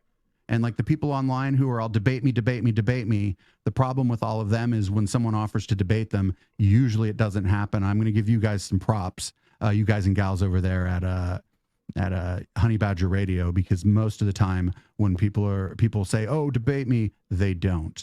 So. Sure. Well, we are not like most people. So last thing is Diego Madero gives us $50 Mexican, says married straight couple from Mexico here. You should really need to see the Red Pill movie, dude, for starters. Just make I've seen it. And which person who wrote a book about rape that was interviewed in that movie would you like me to look to as a role model? Maybe Mike Cernovich? Mike Cernovich, was he in that movie? I don't think he was in that movie. I believe he was interviewed. If I'm not... He may... You know what? No, he may have been interviewed, but I don't think he made it into the final cut of the movie. He may have been, because he did... Well, you know what? I'm not sure about that, but I don't think he's in the movie in the normal cut. Oh, maybe I saw a longer cut, and maybe I'm wrong. Maybe it wasn't him. There were at least a couple dudes in that movie who they featured who had said some pretty problematic things about sexual assault and rape. Sure. Okay. And, well, let's hear about it. I know that a lot of people to my right will be like, "Oh, you just use that word like we use social justice warrior," but something like the difference is and I don't have total recall, right? Mm-hmm. But if I presented a quote from somebody in that movie and I said that's problematic, if somebody were to ask why, I could explain. You know what I'm saying? Sure. I'll let you say it. It's fine. I'm not going to make a big deal out of it, but I want you to tell me who you're talking about. Tell me what is wrong with the red pill. Is it just that there are people in the red pill that may have said something or wrote something somewhere that you disagree with? Does that invalidate the arguments made in the movie, is what I want to know. Okay, hold on. Wait, the arguments in the movie are like kind of the same recycled like John Birch Society stuff that I've been hearing since 2011 from the men's rights movement. I mean, the person in the movie, she claims to be a feminist, but again, like I just have to take her word for it. Like the whole thing is, I don't remember all the claims made in the movie, to be honest. I consume a lot of content in a given week. And it's not like that I committed that shit to memory. Like I just watched it because it's sort of in my lane and I had to see what was going on. And I just noticed some familiar faces who have said some pretty awful things. I'd be happy to find the clips and stuff and zap them over afterwards. If you wanted to share them with your audience, you could, and if you didn't want to, that's fine too. I'll share whatever. It's fine. I don't have a problem with it. It's not like I think everything that's said in that movie is false. Like that's an absurd thing to say about a long piece of content. Like that's a position nobody would really take about something that long. Do you know what I'm saying? Yeah. Okay, so let's back it up and talk about the manosphere. So in the manosphere, yes, there's probably overlap in all of these circles, but it's important that we define this. So the men's rights movement, which is a name that was given to us by the feminists that oppose us, so it's not one that we gave ourselves, but we just kind of rolled with it, is a group of men that are concerned with the legal rights and legal issues that face men, as well as some cultural issues. There are MGTOW that may be interested in men's rights. I know that we've had a couple at our conference. There may be pickup artists. I think for the most part, though, they're not interested, as well as the red pillars. Guys like Rollo Tomasi or Roosh V. They don't like us. They talk shit about us all the time. You see Roosh V turned into a fundamentalist Christian and doesn't want people to talk about getting laid out of wedlock on his website anymore. I don't know if he's genuine or just trolling, but I thought it was kind of funny. Oh, I know. I didn't, because I don't follow him at all. I think that one of the honey badgers, Karen, interviewed him once, and I think they get along, but he doesn't really care for us. So I don't think that we have much in common with men in the, let's say, red pill community or the pickup artist community at all. As far as the incels, they're not really a community. Well, I guess they're a community. I don't know much about them. I'm going to be interviewing one in a couple of weeks, though, a guy who supposedly runs the forums. I want to find out what they're about. But I think that if anything, you know, the incels need more help than anything else, and I don't see them as you know, something that should be scorned. I think they're a group of people who are looking for help. The MGTOW also, you know, they think that we're wasting our time, and so there's a lot of, like, you know, tension, a lot of disagreement within the community, which is why, you know, it's kind of a challenge to try to talk about you know, issues with and call yourself an MRA where you're trying to talk to somebody and they're lumping you in with other people that have a completely, look, we may have like a lot of the same knowledge, but the way that we move forward with it is how we differ, you know? And I think that that's important to distinguish. You know, I find that your audience has certainly done a pretty good job trying to pigeonhole me as a caricature of someone to their left. And I mean, except towards the beginning when I was taking shots at you, which I may do again. I don't think that I've done too much of that here with you. My audience certainly, if they were, I don't know, maybe I'll leave our audiences out of this. I know what your audience is now, though. At least the people who are devoted enough to give you money. I know what kind of people those are. Mm-hmm. But I also feel like the very people, and it's not just in what I'll call the manosphere, who want me to draw these very fine distinctions between certain kinds of. They don't have to be. But hold on, let me finish. Okay. They want me to draw draw these fine distinctions between certain kinds of, I don't know, maybe certain kinds of people. And I'll just use the manosphere here. I know that it seems like you don't like that term, but I'm just using it to describe something that I observe. Those are the same people who aren't going to draw distinctions on my side of the fence in most cases. So like, why should I go to the effort to draw the distinctions if they're the most of who I interact with on the we'll say the manosphere side are just going to dismiss me as a social justice warrior and say, and maybe even say that I'm the same as that one picture that it always gets shared of the social justice warrior. It's like one of the 5 jokes, right? You know who I'm talking about? This one. Well, wait, I don't know which one that one is. Is that the girl who's screaming when Trump won? The one that was just screaming? Yeah. Okay. Like sure. Like it just seems like, and I mean, I'm sure everyone does it to some extent, but if I'm being asked to draw all these distinctions and your audience is, you know, in all the super chats pigeonholing me as one thing, it seems like a bit of an unfair playing field is all. And I mean, that's fine. I didn't come on here expecting a fair playing field. I know that your super chat's going to be going, and we just started our Twitch, so, you know. Yeah, so the only person who did that, I think, was Black Knight Fool. He sent a bunch of messages, but for the most part, we are trying, the people who are sending in super chats are trying to, I guess they're trying to present counter arguments, but I don't like that they're trying to play the same kind of identity politics game to do it. That personally is my nitpick. I don't like that. I don't think that that's constructive. I'd rather be talking about like the issues. So I'm trying, but like for the most part though, the only person who was calling you names was one person. So I don't think that that's necessarily indicative of us. And I wouldn't. I'd like to see it. I didn't call you an SJW at all. Would like to come into my Discord and have a conversation after this. He probably doesn't have any courage and will not do so. I'll talk to most people I disagree with. I probably wouldn't put Stefan Molyneux on my platform, for example, but that's just because he's a fucking white supremacist and he can kiss my entire ass. Also, he blocked me on Twitter because he's interested in the free exchange of ideas. Okay. Well, again, I don't really. Stefan Molyneux doesn't have anything to like. He's not an MRA. He doesn't really have much to say like that I can respond to on that. You know, he's got his thing. He moved on from that. The pipeline goes sort of like a Voice for Men, and then it went to Gamergate, and then it went to it went back into 4chan with the Pepe memes and all that, which is just kind of stupid anyway. I kind of like that. I kind of like that frog, like the one where he has to pull his pants all the way down to take a piss. That's pretty funny. Yeah, I like the guy who wrote it and stuff.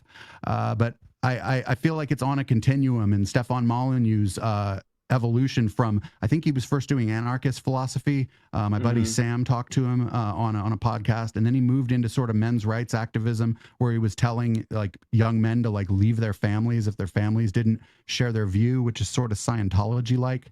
And then he moved on to started doing race realism, and now he's just full on fucking like white people are superior because of IQ tests. And I just feel like that continuum isn't an uncommon one, and I feel like in a lot of ways the men's rights activist is a bit of the men's rights movement can be a gateway drug to that stuff. Yeah. For troubled young men. I disagree, but okay. I don't think that it's, you know, Stefan didn't, I don't think that he was, well, look, I'm not going to speak for him. I don't know him. He's got nothing to do with us, but I've been doing this for 5 years, and I'm still just doing the MRA thing. So I haven't decided I want an ethno state or anything. I don't think that happens. I don't think that you have. I said some troubled young men. It's just part of a pipeline, and you know, I don't even think it's the majority, but I do think that the men's rights movement has fed into white nationalism. Sure. I don't think it's that big a jump. I don't think it's that big a jump from hating women and feminists to hating black people. We don't hate women, and we don't hate feminists. We hate feminism. It's different. It is. What about which? Can you tell me the difference between first, second, and third wave feminism? They all demonize masculinity and men. They basically even going back to the Declaration of Sentiments, which was put on by the first wave feminists, or what we call the suffragettes. So the many people think the first wave was just about getting the vote for women. And so who could argue against that, right? And like, I think that in one way you could say, sure, the vote's fine. However, the problem is that it's not as easy as women just got the vote and men weren't letting them have it, right?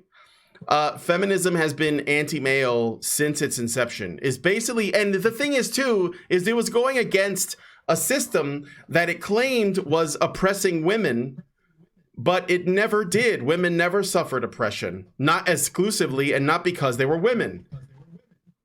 I'm sorry, are you suggesting to me that when women didn't have the right to vote, the right to impact the policy decisions of the society they lived in, that they were not facing oppression? No, they weren't. You know why? Because most people didn't have the vote. Okay, but that's like, so because my neighbor's house got burned down, therefore my house being burned down isn't a burden? I don't understand. It didn't happen to women because they were women.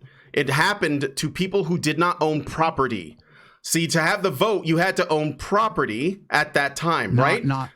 Yes. People who lived in apartments were able to vote before women's suffrage. No, there were no people who owned property, and there were not. This is something that came around the time of industrialization. So normally it was one vote per household. Okay.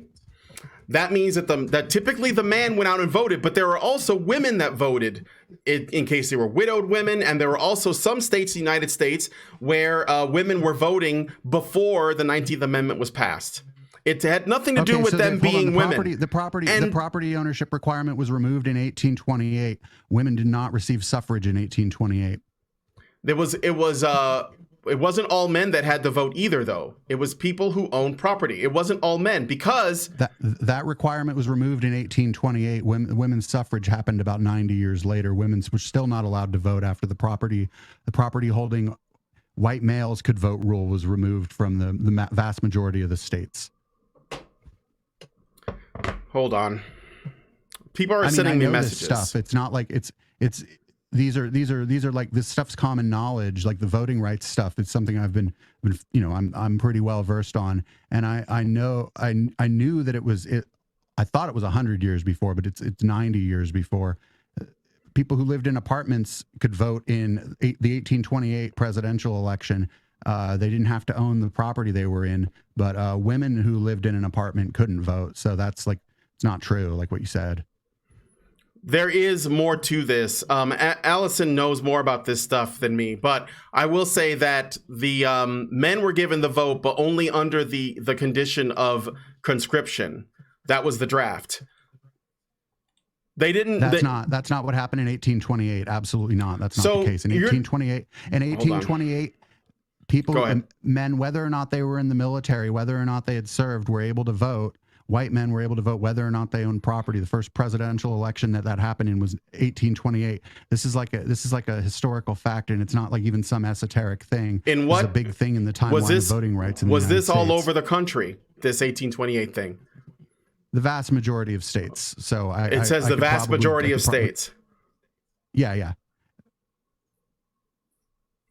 But I think, in Alabama, sure, you probably still had to be a white property owner, but like in New York State, I would just imagine, based on history, I don't know which states it was, but I would assume that a good example of one of the states that probably wasn't included would be a state like Alabama, and an example of a state that probably was included would be New York State, just because of how, in New York, most of the people live in a big city, and people in big cities would tend to be in favor of not having to own property to vote, because most people who live in a big city don't live in an apartment or don't own a house, so women were given the vote. Oh, somebody sent me something. Sorry. Are you getting a bunch of sound from my computer? I apologize for that. Women were given the vote. I have a noise gate on you, man. Okay. Women were given the vote in New Jersey in the early 1800s, I believe, as well. 1988? No. I'm sorry. I have let me see if I have any other super chats. I should probably check real quick. Okay, so as far as the voting issue goes, and the Declaration of Sentiments, God, I don't want to spend too much time on this, but I don't want to ignore it either. Well, I just want to your history was wrong. I mean, that's all there. It's fine. Like, I mean, if my history was wrong, it would be okay. I didn't know. I thought it was 100 years. It was 90. I had to check real quick. It's just that like not being able to participate in how our people are being elected and not being able to run for office. If you think that's not oppression, then I don't know what we could qualify as oppression, what we could say is oppression. Like, do you need to be like a serf with a master to be oppressed? I mean, where's the bar, and it's supposedly democratic, or this is a republic, right? But we democratically elect our leaders.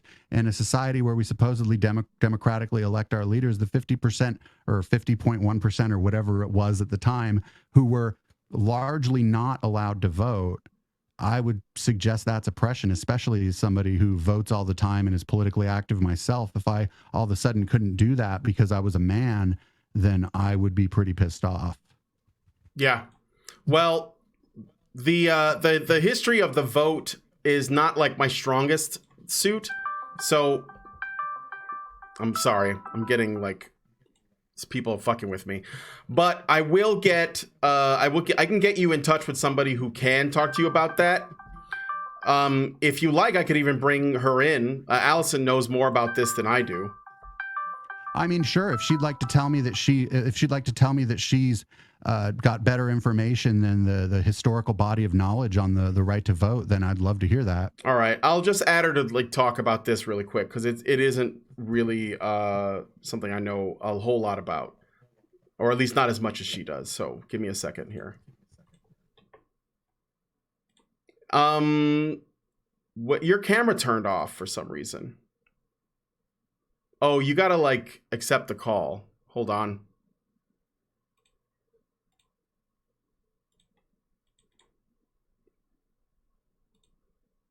I apologize. Alison just started calling me out of the blue. Damn it.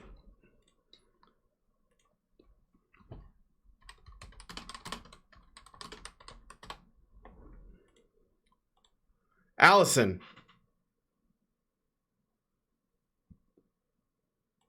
No, I'm not going to speak for her. Hold on. I want hold on. Like, I mean, if you is there an issue? Is there a sound issue? Can blow me away. Is there a sound issue, Brian? Is there a sound issue? Never mind. Go ahead. Is there a sound issue, Brian? Wait. Can you guys hear each other? Yes, yeah, I can hear her. I can definitely hear her talking immediately after I start talking every time. All right. Hold on. Because I wasn't in the call yet, so I just want to set this up for make sure that the audience sees it. Okay. So, Alison, if you want to talk about, and try to stay focused, just answer the question about the vote, okay? Well, first of all, I'm not the person to ask. So I think that Karen would definitely be the one to bring on because she knows all the minutiae of the vote. My point is, and has always been maintained, that when women received the vote and did not receive responsibilities to the state in the same degree that men did, that was the feminism's first act of supremacy. Wait a minute, what responsibilities did women not have that they did not have the responsibility to the draft? Were they allowed to register for the draft? They did not have the responsibility to be drafted into war, or alternatively, in situations where the government required other forms of labor, they did not have the responsibility to be drafted into those forms of labor. For example, during the Korean War, the U.S. government decided that it required more doctors than were available in the army, so it drafted doctors. It did not draft nurses. Instead, it created a recruitment drive trying to get volunteer nurses to come in. Who decided that? So throughout all of human history, men have had an asymmetrical expectation to protect the societies that they were a part of and had a say in. When women got the vote, they did not get that expectation. If you are going to tell me that two groups of people, one group has all of the responsibilities of citizenship, and the other group has all of the rights of citizenship, none of the responsibilities. Those two groups are not equal. And the one that does not have the responsibilities is in a position of superiority over the one who does not. I'm not going to let you mansplain to me, sir. I'm not mansplaining shit. Yes, you are mansplaining. You are constantly interrupting me and not allowing me to finish. So, when you have a situation with one question. You have a situation with two groups. One has all of the responsibilities of citizenship, and the other does not. That is not a position of equality. That's not a position of equality. So, hey, check this out. I tried to ask a couple times. You're probably just not going to answer again. Who decided that women couldn't be drafted into the military after they received the vote? Whose decision was that? Actually, it was something that was opposed by females who were invested in these political movements. And it was also opposed by women in politics, and it was also opposed by women who were pushing the idea of the draft or of suffrage. So, in many ways, it was entirely a position. Who made the laws? Well, does it matter? Okay. If they are making the laws in response to what women want. When men make laws, do they only make them to benefit men? Are you asking me? I'm just putting it out there because I hear this a lot where they say, well, men made these decisions. And I'm asking, when men make decisions in positions of power, do they only do that because they're looking to benefit other men? I don't know. I can't read the minds of men in the 1920s. But and yet you just have. You have just read the minds of men by saying that they do it to benefit themselves and not to benefit women. I didn't say that, though. Even though I've just described a whole bunch of women who said we do not want to be drafted, and the men made the laws so that they were not drafted but didn't get the privileges of citizenship. Do any of these women have names? Of course they do, but I don't know all the names. I can send you the information. My friend from 1920 said the opposite then. Okay, now what? Your friend from 1920. Well, I'm sorry, but at some point, 1826, right? No, I mean, is it a time traveling friend? The women's suffrage was 1919, if I'm not mistaken. Oh goodness. Oh my. So what you're saying is that even though I have read all of the documents related to groups of women who did not want to have the draft, but did want to have the vote. Oh, well, I mean, look at okay, here's an example. During World War II, the House of Lords of Parliament in the UK were voting on the issue of drafting women. And there were women during that discussion who were against it. You can go look at the minutes of those meetings online. Do my own research, okay. Yeah, well, no, actually, I'm not going to do your reading for you. So do your own research. I'm telling you where you can find this information. I can't do your reading for you, because if I do your reading for you and I come back and say, this is what I read, you're going to say something like, oh, my friend from 1920 disagrees. You got to do your own reading. I can tell you where I found this information. You got to do your own reading. So it's do your own research. Okay. I don't really. No. Okay. You are being absurd. If I tell you where to find the information, you have to take it upon yourself to actually ingest it via some method. I don't know what kind of method. Perhaps you apparate the words via some kind of mystical science into your brain. But you have to do that. Is this satire? I am mocking you a little. No, I was asking if this is satire. Is this just satire of the men's rights movement, or is this Are you real? freaking kidding? Are you telling me you think it's satire for a men's rights activist to tell you that you have to actually go read your sources? Read what sources? That's what I'm saying. Like if I give you a source and I say you got to go read it, you're saying why do I have to do my research for it? Because I can't beam the information into your brain. You have to go and actually read it. You know, that is not how information transfer works here on planet Earth. Okay, so but maybe you could ask your friend from 1920 to give it to you. You know, okay, I gotta maybe they have some sort of time travelers have some kind of science that allows them to beam shit into people's brains. Is it my turn to talk yet? No, it's never your turn. All right. Well, this is pointless. You like interrupted me a bunch of times and then bitched that I interrupted. Oh, for goodness sakes! I'm just mocking you because you're constantly making yourself out to be a victim. You're constantly persecuted by the chat. When did I say I'm the victim of anything? By Brian, who's the kindest person in the world. Like, why seriously, are you lying? Like, what is wrong with your character that you're lying about? Once again, you're making yourself out to be a victim of me. I'm not a victim of you. You're nobody. you come on! You just said I lied about you. What is that but making me out to be a liar? To be out a victim of me. I'm not a victim. You're a liar. Those are two different statements. Who am I lying about? What do you mean? Who am I lying about? You said, hold on. You said okay, you've just accused me of being a liar. Jesus Christ, who am I lying about? Seriously, who am I lying about? You've just accused me of being a liar. Who am I lying about? Hey, can I respond, or are you just going to keep like trying to? Go ahead. I'm giving you the time. Tell me who I am lying about. A yes would have been fine. You said that my statement was that men made something along the lines of men making the rule that women couldn't vote or that women couldn't serve in the military to benefit men. I didn't say that. Okay, you well, said that I said that. This is all recorded. You can go back and look. I didn't say that. So if men don't make the rules to benefit men, then what's your point? So are you going to concede that you made a claim that I said something I didn't say, or no? Well, no, I didn't make that claim. If you are saying that men did not make if you are saying that men did not make the rules to benefit themselves, then what's your point of pointing out that men are making rules? Okay, so the original, and you're gonna have to let me talk. It's a thought experiment. There's a difference between saying that you are saying something and saying this is a logical inference. If you're not going to let me talk, we're done here. I'm sorry. I didn't mean to try to get equal time with you or whatever. Oh, did you need a men's rights activist? Hello, Plex, are you there?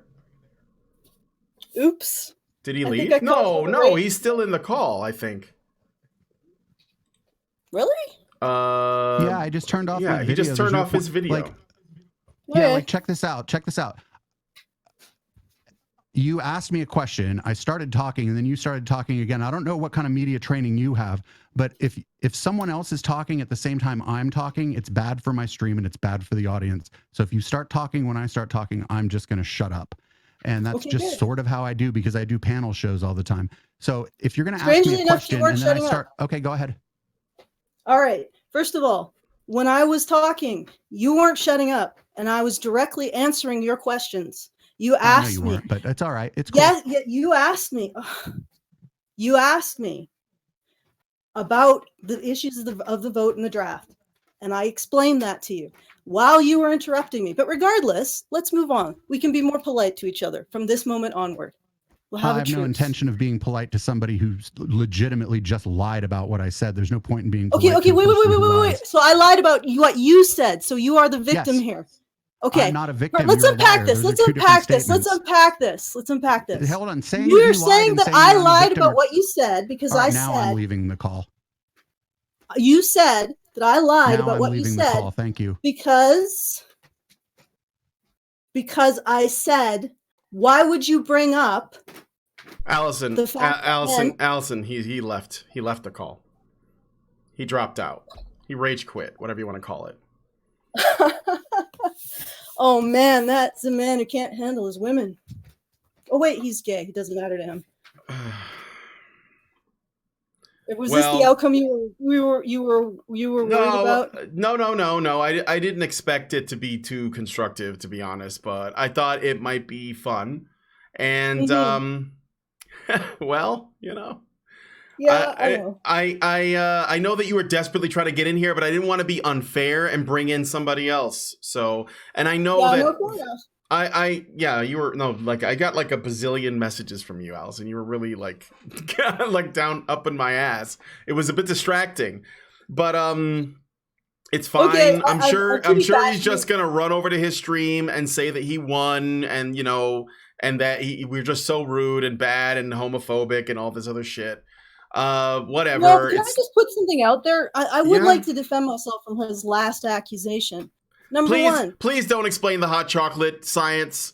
I mean, you can if you want, but maybe save that for another stream. We'll get to the bottom of that one. We're gonna have to really drill down into the hot chocolate in the desert thing. I think it needs its own show. It's so important. It's such an important thing. We got to get to the bottom of this fucking metaphor and really drill down and find out what the deal is with fucking hot chocolate, because that's what MRAs are always talking about. Okay, I just had to get that off my chest. Go ahead, Alice. Go ahead and do your fucking response. What the fuck is the point of pointing out that men are making the laws if the assumption is that they're not making it for their own benefit? Like, who cares?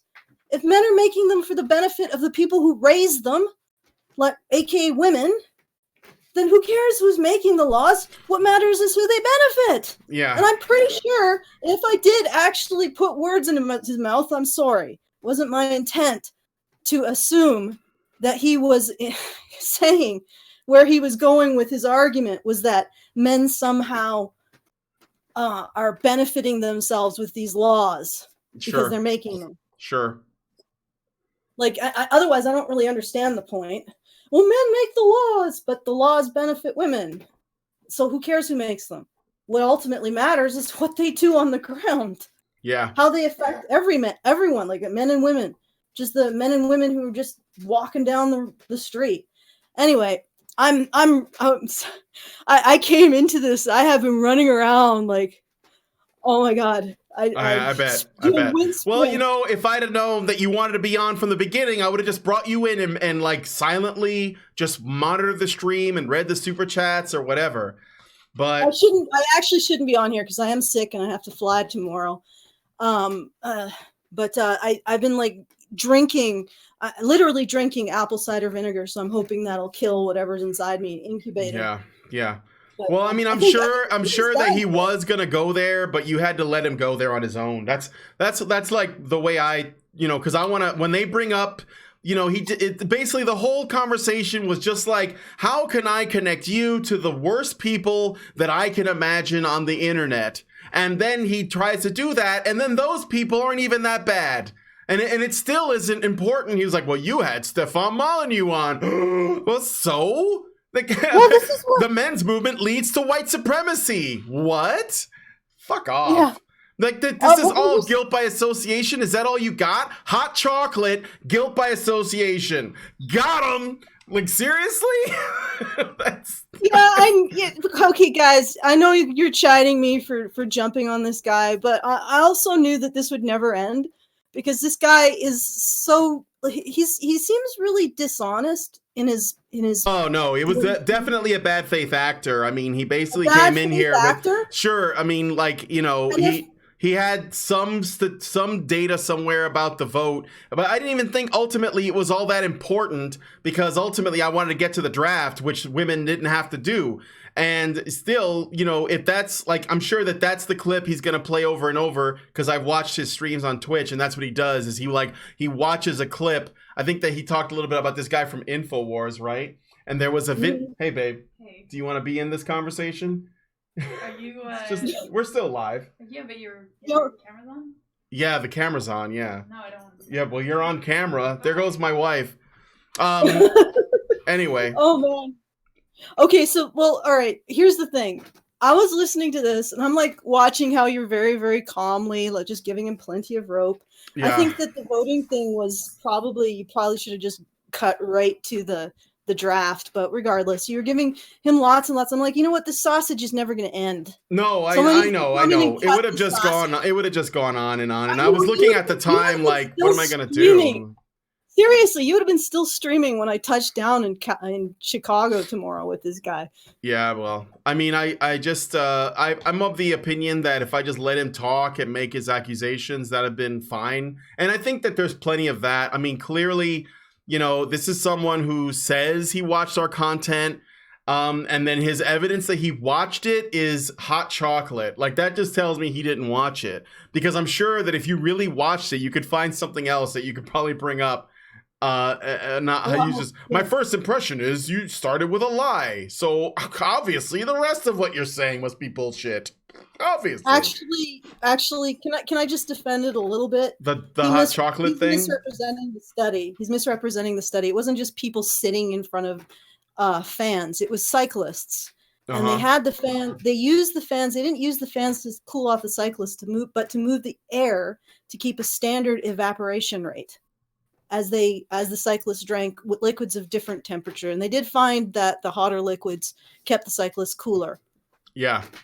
And there's other subsequent studies that have found similar stuff. So I'm curious about the studies that he found that found the opposite. I think I know what we should do for ICMI 2019. We should have hot chocolate available to all the attendees, because it's going to be in the middle of August. And then we can really prove the theory. Plus, I think hot chocolate's going to be our thing. Hashtag hot chocolate gate. Hot chocolate rights activists, whatever. Well, at least they can't only the most important issues. We should email Jordan B. Peterson about hot chocolate, because, you know, he's basically the L. Ron Hubbard of MRAs, and he should know about this stuff. Well, he's the L. Ron Hubbard of hot drinks now, Yeah, of hot chocolates, yes. But then, like, it's weird, because how do you go from hot chocolate to whole white milk? I guess that's actually the it's the pathway. You start on hot chocolate, and then next thing you know, you're drinking whole white milk like a white supremacist. I get it now. It makes sense. Allison, I'm quitting. I don't want anything to do with this anymore. Anyway, we should get out of here. I'm just, I want to, like, piss. So let me just read the super chats. More sick. French Honey Badger gives us $5 and says, "White feather movement, women pushing men to go to war." Yeah, duh. I mean, can I say one more thing? There's a reason why women didn't suddenly want rights until, like, the world was industrialized. I'm just saying. Okay, go ahead, Allison. Okay, so did anyone else pick up that crazy nonsense about, well, I'm telling you where to go find this stuff, and he's like, I'm not doing my research. He's trying to read it. Yeah, he's trying to, it's just a tactic. It's all gotchas. Like, that's like the whole thing is just gotchas. That's why I know that Mike J was saying, why are you, like, entertaining this guy? And I'm like, well, I mean, look at all the super chats we got. Plus, we got 145 people watching. I think people got some entertainment out of it. But I knew that it was just going to be like the Kevin Logan conversation, where basically Kevin Logan was sitting there and his whole goal was to just see how many gotchas he could get. And he didn't actually want to have a discussion about it, All right. Well, one thing that I noticed and I put into the chat, which I think we should probably emphasize. This guy who came on thought in tribalism. Basically, he just associated things with the other things, and people with other people, and concepts with other people who were bad, and he never really engaged with any concept until he started talking about the history of the vote, which maybe he has an interest in. Who knows? Maybe he can come back and talk to Karen. I think Karen would probably be a lot more polite than me. Yeah, maybe. I mean, I don't know. I guess it depends if he's a bad faith actor and he's like just trying to find gotchas, or just say, well, you guys, I don't know why you women are here. I guess you hate yourselves or something. Like, you know, and I'm over here, I'm just saying, can we talk about men's issues yet? You know, like you can go through the video. I'm like, can we talk about the issues yet? Or are we gonna are you gonna make me respond to things that are the least relevant to the discussion, while claiming that if I can't respond to it or I don't want to, it's just me being convenient and dodging. I'm dodging the hot chocolate question. That's like, whoa, watch it, man. You might expose me as a hypocrite. It's so stupid. Like, can we just, circumcision, what do you think? Just tell me, you know, men's fathers' rights. What do you think? Should men have, you know, like their access to their fucking kids? Like suicide, what do you think the problem is? I know you're going to say toxic masculinity, but let's unpack that. No, hot chocolate, incels, you can't get to second base despite the fact that I'm married. And, you know, you're probably racist even though you're not white. And, you know, as we all know, progressives only believe in one kind of racism, and that's the one that comes from white people and everybody else, which is why I had to address, by the way, the white nationalist argument, because it's bullshit. All right. Anyway, super chats. French. Zerank says $2. It says hot chocolate leads to Grand Theft Auto. Fear the Reaper gives us $5 and says, Alison, you can't just interrupt someone the second they make a bad point. Otherwise, debates just devolve into accusations of interruptions.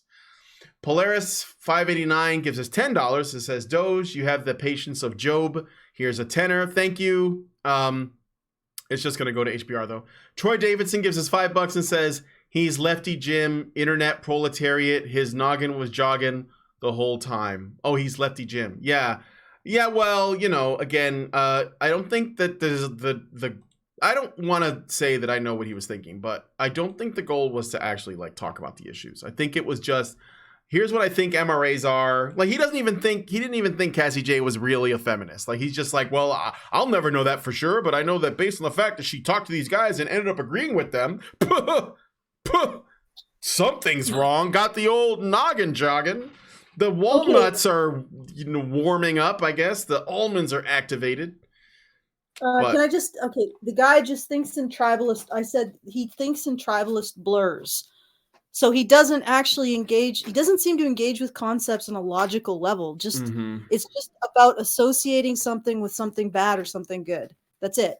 It's actually really, I was watching this and I'm like, this is like watching two species trying to communicate. I know, that's I agree. That is how it is a lot of times when I argue with people on the left. We're speaking different languages. I think my cat has more of an understanding of where I'm at in some ways than this guy did. I hear you. I hear you. Because he actually tries. I can see the cat. He just sits there and he's contemplating my logic or attempting to understand it. I think I got good faith from my cat than this guy. But I don't see that. It just. I mean, I guess it ended the way I thought. I didn't think there'd be a rage quit because I was going to try my best not to make him angry. And I was also not going to let myself get angry because, again, he doesn't know me. He slings insults and shit, but he doesn't. It's all just laughable because he doesn't know me. Okay, so one more super chat. Incel stuff? Incels, right. And here's the thing. He's like, I know what they're about. I'm like, well, yeah, but I'm actually going to talk to one. And I'm going to find out what they're about by talking to them. That's how you, and you can get, he doesn't think that you can actually learn stuff from people by talking to them because he doesn't believe people are honest when you talk to them. All right. So we're talking about him while he's gone. So. Yeah, I know. It's not fair. Okay. Zeranx gives us $5 and says, did I not call it? that this would be like the skeptic feminist debate. Well, I hope it doesn't end up the same way. I say that seriously. I don't want it to go in that direction. But with that said, we're going to get out of here because I want to go, and probably going to have Lindsay berate me over like how this went. I don't know. But let us know what you guys, I don't know, because maybe she thinks I didn't go hard enough. Like I didn't go ham. Oh, come on. Fuck. I went ham. Yeah. And he disappeared. He apparated, perhaps to go meet up with his 1920s friend who's going to beam information into his brain. If you knew, if you understood anything about making videos and like producing content, then you would know that you can't just talk over each other because it's bad for everybody. Christofferson gives us $10. Why was he doing it so consistently? I don't know. Because then he can say, hey, we're talking over each other, and it's not cool. Christofferson gives us $10 and says, Gods, I love you, Badgers. Well, thank you, Christofferson. Okay, so I am seriously going to leave this time. Thanks, guys, for coming on. Before you do, any other feminist who wants to challenge us? What? Who? Any other feminist who wants to mount the dais with their weapon of choice? Feel free to Twitter us. Yeah, well, we're going to be talking to. How long you last before you rage quit? Aren't we going to be talking to Sinatra next week? Sinatra says. Yes, I'm sure that'll be a lot more productive though, because I think that he's no. I don't think he's going to go fight. So Diego Madero gives us 20 Mexican bucks and says, "Please go piss Brian Love. Good night." Yeah, thank you. All right, so I'm going to go. Don't worry, I have a strong bladder. God, my head hurts. I'll talk to you guys later. Thanks for coming on and have a great night. Let us know what you guys think in the comment section. Be sure to leave a like, comment, subscribe, hit the bell for notifications. We got a couple subscribers, by the way. While we were live, we got at least a couple people who subscribed. So we must be doing something right. So thank you guys for whoever did that. Kept saying Hansard constantly. Yes, Hansard is probably. And look, I don't know if you guys are going to offer advice as to how this could have been more productive. It's fine, but I can promise you, I don't think it would have been. I think this was like the best outcome. There was no way you're going to have a conversation with somebody and you're going to change their mind when they're so set in their ways. So, all right, thank you. Okay, all right. So this is what I'm going to say before we go. Hansard UK Parliament Archive. Look up the debates on the draft. Okay, I'm not going to do your reading for you because I can't. I literally can't. There you go. Maybe we should just do videos of just us just reading these things, and then we can just say we can watch this video on our channel. Yeah, but then he'll say I had to listen. Are you off? I know. Not yet. Lindsay wants to talk to me. Camera's still on you. Okay, I'm gonna go. Thanks, guys, for coming on the Fireside Chat. Have a great night, everybody. I don't know if I'll see you later in the week because I'm gonna be hanging out with Alison a lot, but we're gonna try and make a video at some point. I do have a new show tomorrow, so I'll see you guys then. Thank you so much.